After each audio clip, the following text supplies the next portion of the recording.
I need to know exactly, like if I'm doing a speech, I need to know exactly what I'm going to say, when I'm going to say it, when I'm going to pause. Like it's actually too much, it's actually extra. And I think that has actually hindered me in the past in terms of, you know, wanting to take opportunities or job roles or positions. People saying, you know, oh, you know, like you can take this opportunity, and me thinking, oh, but can I actually do that though? Like, oh, have I done this before? Do I have experience in this area? Do you know, maybe I'm not ready yet, maybe I'll do it later.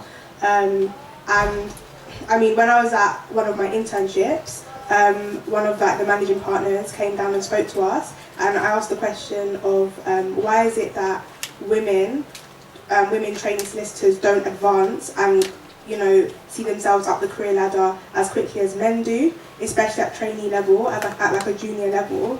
And he said that when you're in the office and superiors are offering to hand out work or opportunities, or, you know, the opportunity to be on a big deal or case, a lot of the time men will put themselves forward, even if they know they haven't got all of the skills together yet. They're like, I'll find it out later, I'll take it now, and then if I need to ask for help from a mentor, if I need to pop into somebody's office and say, you know, how do I do this, at least I've got that deal to my name and I'll work it out later.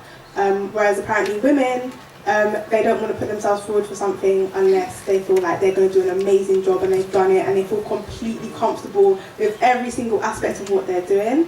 And I don't know if that's the same for everybody, but that's definitely how I felt.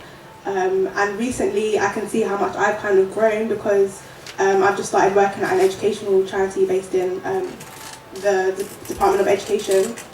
And I remember when I was having an interview with like the CEO, one of the first things he asked me was, oh, like, can you do this specific type of, I don't know, it's like something on Excel where you, it's like very quite technical and I don't really understand what it was, to be honest. It's like, yeah, so if you're doing this role, like you're going to need to, you know how to do this. This is the big initial task. He's like, have you done that before? I was like, yeah, like I can do that. I didn't lie, but I said I can do that. Like I'll be able to do that. Like, I didn't say I hadn't done it, but I'll get that sorted for you, kind of thing. And he was like, yeah. So how does it work? I was like, no, don't worry. Like it's all gonna be good. It's all gonna be good. And yeah, that was fine. If that was me a couple of years ago, I would say, oh, do you know what? Sorry, I didn't know how to do that. I won't go forward for it. But that's an amazing opportunity. It's such an amazing charity. Take the big opportunities and you can work out the finer details later. If that's on your vision, if that's what you see as being on your path, then don't let something silly and small get in your way. If you need to get something done, you will get it done. So just, yeah, you can always work out the finer details later and just always put yourself in the ring. Always put yourself in the ring. And just, you know, thrive, because you can thrive and grow. Take everything as a learning opportunity.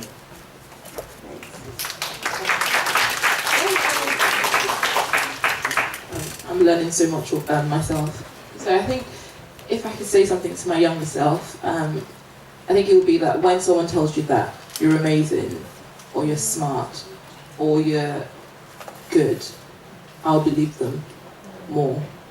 I think it's so easy for people, I don't know about you, but in medicine, we are perfectionists. And for those in medicine, please do not put in a personal statement, I'm a perfectionist. No. But no. But it's either women nature as a woman or as people who are born to be leaders. You want to be perfectionists. And it's very easy to take negative criticism on board, but we rarely take positive criticism. And we think, oh, they're probably just trying to flatter me, or they're probably just trying to say that to get something else, or, you know, we doubt the positives, but yet we take on the negatives really easily. And especially when you're younger, it's so easy if someone, you know, says a bad thing to you to think, oh, the whole was against me. But when someone says, you are smart, you've got potential, I can see a bright future for you, you still don't take that on board. And if I could go back to myself and say, look, I believe that I am going to do what I want to do. My future is bright. I am special. I was born different. I was born unique, and that's what sets me apart, and that's what's going to make me great. I think one of my when I was younger, I always used to, or even now, is I want to be that when I pass away, I want to be remembered by what I've achieved in life. And I think we just try so much and we just want to do so many little things, and, you know, we take what's negative criticism on board, but it's like people can see your potential, and when somebody recognizes that potential, latch onto them as a mentor. That's the person who's going to walk through. So when someone says, you know, you're good, I can see you've got something different. Don't just brush it under the carpet, just flattering me. That's the person who's going to take you to that next level, who's going to mentor you. Look out for such people, surround yourself by such people. And secondly, I'll tell my person, similar to just breathe. Okay, just live. If you can see my hobbies, I have learned to live in the moment. I have learned to be present.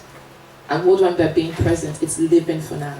There's no point working, and if that's a doctor, there's no point working yourself to the bone, making all this money, being the best top CEO of this organization, and then dropping dead from a heart attack because you haven't looked after yourself, or the pressure's got to you so much that you dropped dead somewhere in your room.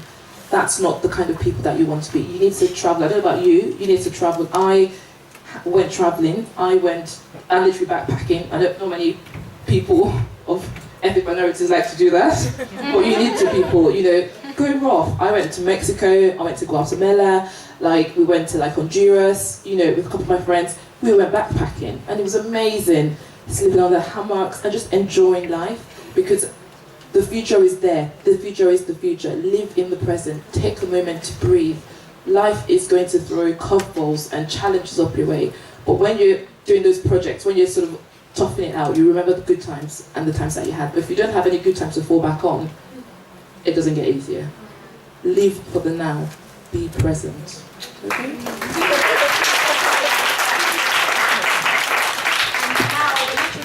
we're kind of, well, really behind time. But we're going to have a quick Q&A. So if anybody does have any questions, any member of the panel, this is your chance now to say what you're going to do. Yeah, so... Yeah, my name's Navinti. This is kind of for everyone. How do you manage to stay on top of things? Because you all went to uni, you did really good degrees. So how do you manage to do that on top of your other things, like time for the organisation? How do you do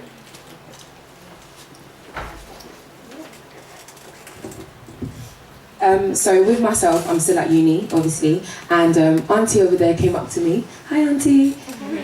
She came. Yes, Auntie, I'm talking about you. Hello, the beautiful Auntie over there.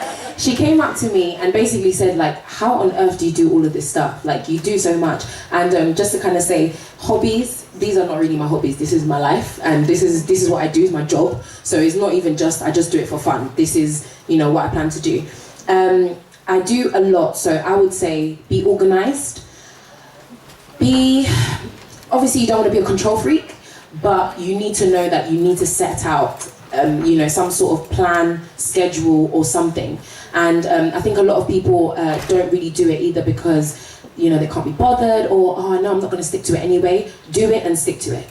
You have to be organized. If you want to be able to do everything that you want to do, be organized. And again, kind of going back on what I said earlier, just staying motivated and remembering why you started, remembering why am I doing all of this? And if it's something that you're passionate about, you will force yourself into doing it anyway, and you will naturally see yourself making time for those things and ensuring that, do you know what, yeah, I know that I have to study, but I know that I want to do this and I know I want to do that. You will find a way around it. So make sure whatever you're doing, you're passionate about. So yeah, and be organized, definitely.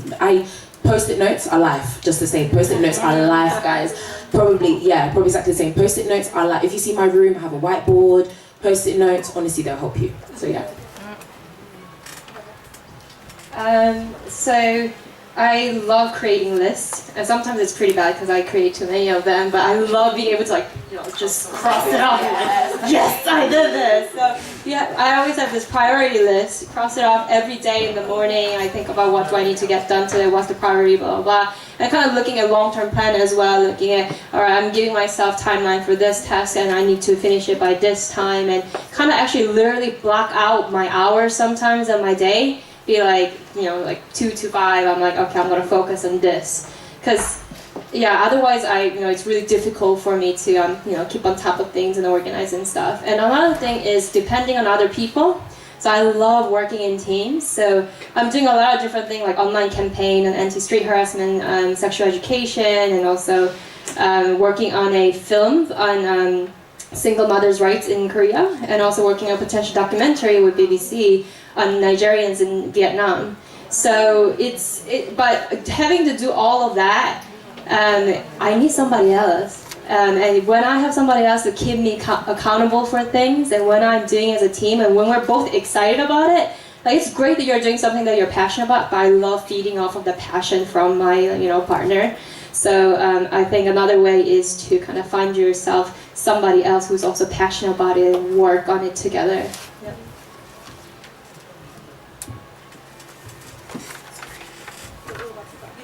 Yeah.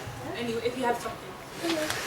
So in terms of time management, it's going to go back to what you were saying earlier about kind of taking care of yourself and also like prioritizing. Understand what's important, what isn't important, rank things, and yeah, just ultimately make sure you take care of yourself in everything that you do, because then you end up. There was a time in uni in second year where I felt like I was doing so much, but I wasn't doing any of it particularly well. That's how I felt anyway, and that's not good for you because you just become unproductive. Again, you're not healthy, you're not your best self. So just prioritize where you have to, and sometimes something has to give, and you're not a worse person for that. You're not a less successful person because of that. You just recognize what you need to do to be as productive as you can. So prioritize where you have to all the time. Should we ask another question and you can start? Has anyone else? My name's Elizabeth. Sorry, Hi, my name's Elizabeth. I wanted to ask about relationships. What would you say about being in a relationship or going into university and your career and stuff like that? Would you say would you say it's best to focus on education? That's a good question. So, that's a very good question. Obviously, I'm married, and I have a baby now. But when I was at university, my mom's very similar, and it's a very traditional African thing. I don't know about you, but mom's like, no boyfriends till 21.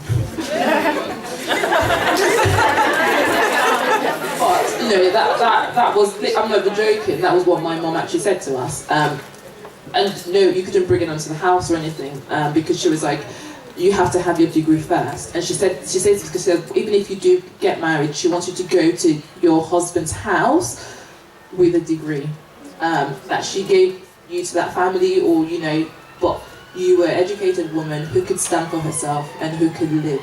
Okay, and so that was the way we were brought up in our home.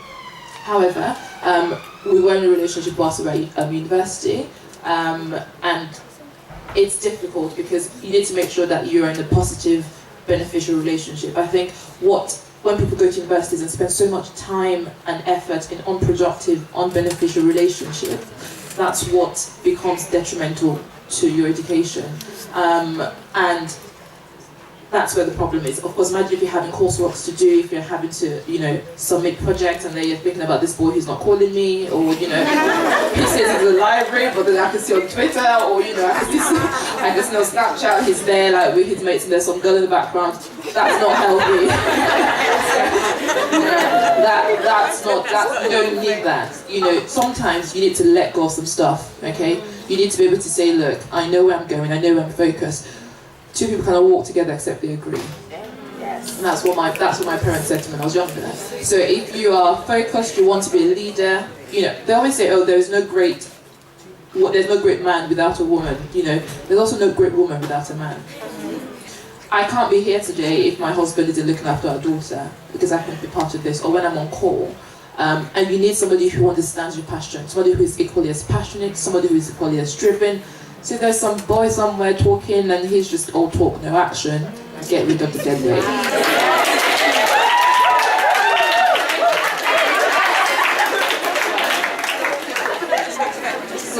Because otherwise they're just going to drag you down. And as I said, my mom is a great inspiration to me, and she goes, imagine trying to climb up a ladder and then instead of having somebody who's up there or who's like an airlift lifting you up, you've got this sort of dead weight just dragging you down, that you would not succeed. So you need somebody who's either walking right by you or somebody who is up ahead of you and is dragging you up. You don't want anyone who is not, on the same page, on the same wavelength with you. You need to be reading from the same book, from the same chapter, from the same library, from the same town. Okay?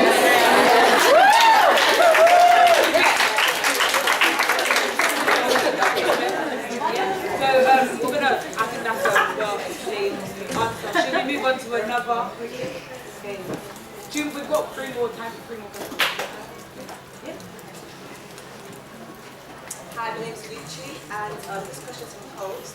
I'm a third year law student, I'm going to the final year, and I wanted to ask, what did you do to make yourself more commercially aware during the time, or between the time when you started getting internships and now? Okay, so commercial awareness is like the key term or phrase that every law student's going to come across when they're making kind of commercial law, corporate law applications. A really good piece of advice that I was given when I was making applications was that it's not commercial awareness, it's commercial understanding. A lot of the time we're told to, keep up to date with a lot of the commercial stories that you read in, the Financial Times, The Economist, BBC News, Business, whatever. And what you end up doing is having a general overview of what's going on, but you can't really have an intelligent or in-depth conversation about any of it. So that's not really useful. When you think about what a lawyer has to do, you're a business advisor, you're helping a client to get from A to B. You only have surface level knowledge, that's not useful. So I would say when you're trying to get yourself up to speed with commercial issues, I would try and strike a balance. So I would have one topic or one area or story that you're following over time. So before you're making your applications, but just when you're thinking about getting into the industry, you find one story that you're interested in and follow it over time, how it develops, what new things happen, so that by the time you get to the interview, you're kind of on a better footing or positioning than the interviewer because you followed it in detail. At the same time, I would balance that with a general overview of what else is going on outside of your specific area, just so you're rounded, and just be able to strike the balance, because that's really important, to be able to show what you're passionate about and have a really intelligent discussion on it. Another question? Yeah. Hi, Yeah, a little bit louder, sorry. hi, my name's Angela. Just to follow on to what Nissi said, she said you can do it all, but not all at the same time. And I specifically want to direct this question to Cynthia and Dami, and I spoke to Dami about it a little bit. You both are into your careers, and you mentioned that you've got side hustles effectively. So you work with sexual assault survivors, and you do the work in Nigeria with First Aid. How do you deal with the pressure of moving on in your career, doing your side stuff, and just the element of am I getting married, kids, all that coming in? How do you deal with that kind of pressure? And has it always been career first, or family later? Has it been a mixture? What sacrifices have you had to make for that? Great question. I don't like my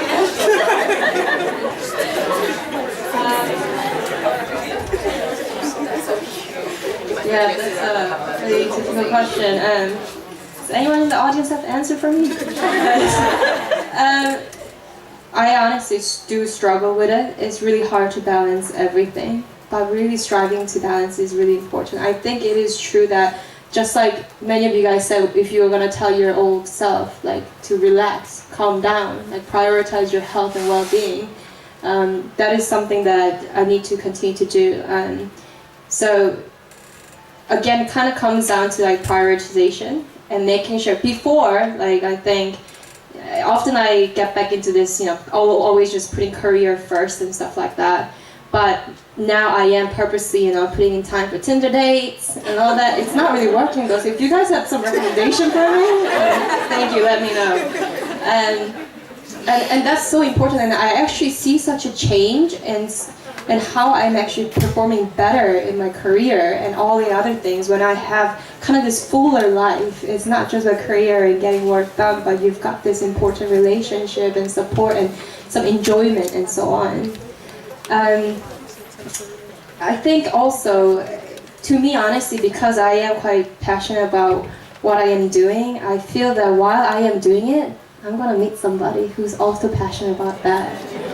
And that's what I need, because I can go to 1,000 Tinder dates, but it's so hard to find somebody who meets all these things, who is passionate about what I am doing, who can have conversation with me on that. I met this guy, and he was really cool, everything else seemed perfect, but then he told me, you shouldn't get too upset about sexist stuff happening at work, because that's bad for your career. And I was like, excuse me? Yeah, and everything was cool until then, but so that critical thing But if I could meet somebody, a feminist guy who understands my passion, who's gonna be in this together with me, who understands my view, who is passionate about what I am doing, that's the man I need. Yeah. So if you know anybody like that, let me know.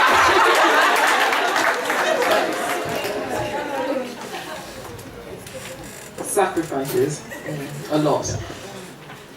I think that's a very great thing to say about you can have it, but not all at the same time. I think for me, I've always known that I want to be an excellent clinician, but that doesn't take priority over, or that didn't take priority over my wish to have a family life. In the NHS now, they've started having schemes which allow for having or being a well-rounded individual, as I was saying earlier, whereby you can practice the clinician for 4 days, and then you have 1 day to either look after your family, to do any extra stuff you want to do, to take any other responsibilities on board. And that's what I'm going to do, because I think being a leader, doing all this stuff, you have to also be self-reflective. You have to know when actually there's no point in me giving 50%, because I want, and things about being leaders, you want to be the best in everything. You want to be the best mother, you want to be the best wife, you want to be the best clinician. And then it comes to a point where you go, actually, because without you realising it, something starts to give. So that could be at work, and you don't want to be that person who, because you've got a kid or something at work, you're not doing as well as you can do, and you're starting to slack or something, and you're starting to disappoint your colleagues. At the same time, you don't want to be that mom who has got this amazing career, and yet you're never home for the kids. And I think especially about the problem in the African community, you're expected to be able to have it all. You're expected to be able to have amazing kids who always turn up well dressed, to have an amazing family, to have an amazing home, to be able to cook, to be able to clean, to be able to wash, to be able to have a career, earn money, all of it. But you need to at some point realise, and for me, I compartmentalise my life. So when I'm at home with my family, that's it. Because obviously I don't work sort of in law or in audit or finance, so we don't get work emails. My patients don't come to my house, thankfully. Otherwise that might be a bit weird. But so in that way, once I leave work, then that's it. That's finished. I can actually, but then there's lots of sacrifices that you make, because when you're meant to be sleeping or resting or doing something with your friends, you're trying to make up for lost time. So I've taken the personal decision to say, actually, I'm going to apply for this scheme. I'm going to do 4 days. So it's about looking at the opportunities, and now the world is trying to break that glass ceiling that's been over women's careers for ages. And there are lots of schemes in place to support it. And so in the NHS, that's what we have, for example. And so even when you go to work, whatever careers, whatever fields you find yourself, and for example, in the city, I know there's something called City Moms, whereby for career women who've got kids, for example. So there are lots of programs and things out there to try and help you have both a balance, and it's about work-life balance, and lots of employers are trying to do that by having on-site nurseries or whatever. So yes, it is possible. So don't, and women theoretically have always put their careers in the back burner because of family, and that's why they're trying to balance it, and they're trying to make compromises. But you can be a career woman and you can have a family, and that's what I'm trying to do. Talk to me in about 2-3 years, and I'll let you know how it's going.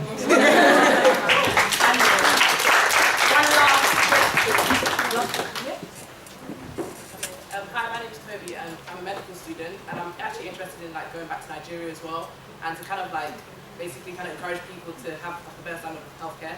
So basically, I was kind of for Cynthia and Dami, but it's kind of you guys can answer as well. Basically, how do you build a trustworthy network of people to kind of help you? Because obviously you can't do everything alone, and especially going internationally, you need people to help you that are based there as well.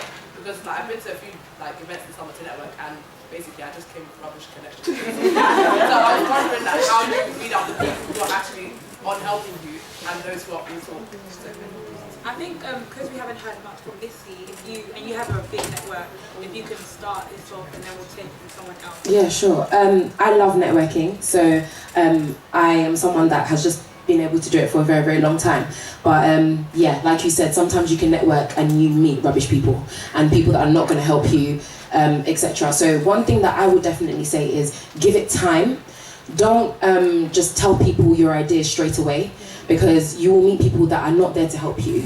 You will meet people that just want to hear what you have to say, maybe to steal it, maybe to, and that will not be your portion, do not worry. But you know, we live in a world where there's some horrible people, and it's the truth. You know, you will meet people who you talk to and you think they're all fired up and yeah. The next week you're seeing them doing the same thing over there. Excuse me, that was my idea, not yours. So I would definitely say is not necessarily be weary, but just not to put your whole self out there so quickly. Make sure you allow those networks to nurture first. Talk to those people, have conversations, meet up with them. Because I also feel like if you want to build whatever you're trying to build in the future, your team, you need to be able to have a relationship with your team. They're not just your co-workers, they're not just people that are working for you. You know, like I said before, it's about understanding and knowing that they're human beings. So build genuine relationships with those people first. And trust me, you will start to see who, this person, okay, can I work with them? No, or yes, this person, I can work with them because so and so and so. So definitely don't feel as though you have to reveal everything from the get-go, and don't be disheartened either by the fact that you will meet rubbish people. It's just life, you know. You will come across some great people, but you will also come across the nonsense. Get the scrap, push them out, and keep it moving. Yeah. And one more person?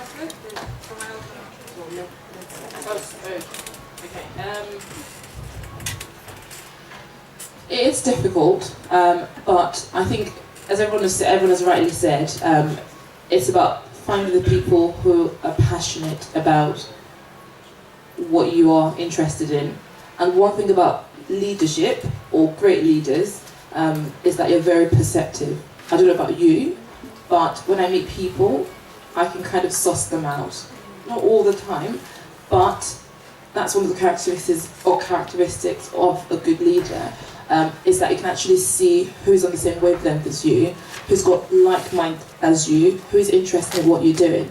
So for me personally, my dad, he's late now, but he was a medical doctor, so probably I've got a little bit of footing in there that I do know some of the medical community back home in Nigeria. But having said that, that has just been an introduction into what I want to do. There's lots of stuff online. It's about researching. It's about meeting people. So sometimes networking is about going to events. It's not about, you know, it might not be about talking to them about your ideas. Nisi was saying it's about going to events. For example, one of the people we're going to working with in Nigeria, they're called the ABC program. So it's already an established program called Access to Basic Medical Care. So already I know that they have exactly the same mindsets as we do, where they offer excellent medical facilities at reduced or next to nothing costs. So we liaise and we work with them because they've got a venue, they've got the same ethos, they've got the same values as we do, and I've come in and said, okay, this is what we want to do. And great, we collaborate, we work together, we choose a date, they do all the groundwork in Nigeria, I'll come with the doctors and all our staff, and we organise the training. So it's about finding the people who are already established, already have positive testimonials. Okay, you're not just meeting random people who you don't know anything about. And if they've got a proven track record, I know that moving forward, even though I'm not based there, I can trust them and I can work with them. It's about being, not smart, it's about being sensitive, I guess, and being perceptive and working with like-minded people.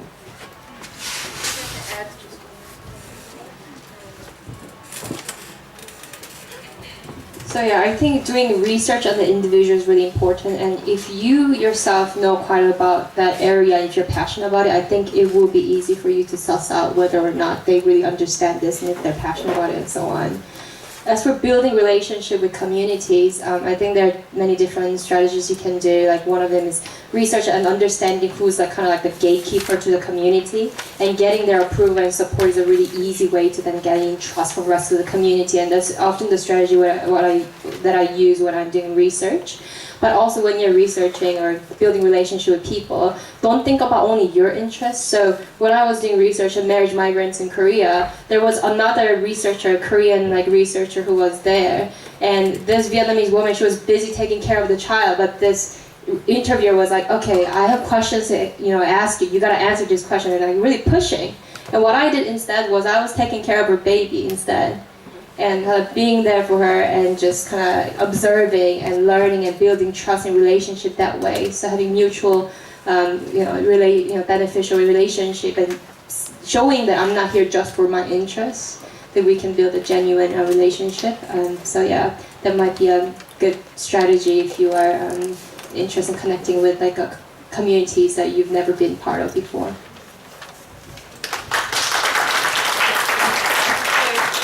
I would just like to say thank you guys for coming to tonight. Like, I really hope you enjoyed it all. We're going to have a networking part now, and there'll be refreshments as well. So on your seat, I don't know if you saw it, but you have this She Who Network piece of paper, and there are more professionals who